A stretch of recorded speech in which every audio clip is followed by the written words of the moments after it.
Some of our children, they know to point. So you show them books, they point to whatever it is that you ask, or they are turning the books, they keep pointing to the pictures and you name the pictures that they point. But when they need to communicate, when they want something, they just drag you to wherever that object is, but they don't point out to what it is that they exactly need. So how is it that we carry over the skill of pointing from the books to their daily life? How do we teach them to point and communicate what it is that they need? This video is on that.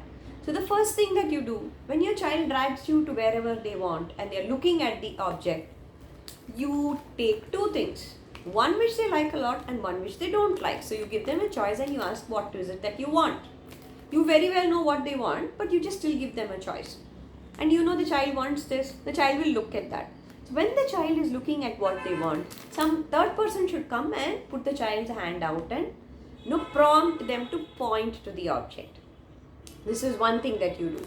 The second thing that activity that you can do to help them learn this pointing much more quickly is you do object to object matching. Take 20 objects that they use in daily life, keep them in one row, give the second object and let them do matching. So for a couple of days you just do the matching task. Once they are very set, once they are able to do it very easily, then what you do is, after they have matched the second object, you give them two things and you say, now which is the one that we are going to match? The child will look, prompt them to point, give it to them, let them match. Then the third one, which is the one that you want. The child will look, you prompt them and then you give it to them.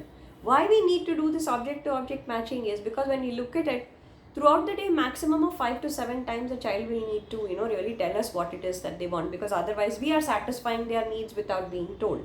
So for them to be able to learn this skill quickly, we need to do it repetitively, and matching would be a great way to do it repetitively. This is the second thing that you do. And the third thing that you do is, throughout the day when you are instructing the child or you need something, point it out so that you tell them, I want this, I want the remote, or I want the mobile. Can I have the mobile please? So point it out and demonstrate to them how it is that they can use pointing to communicate what it is that they need. So don't do it only with the child, do it with each other in the family also.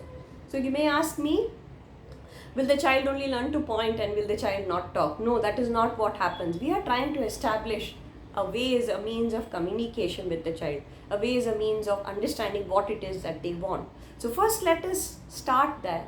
The words will follow later. So don't worry, if they have to talk, when they have to talk, they will talk. It does not come under pressure.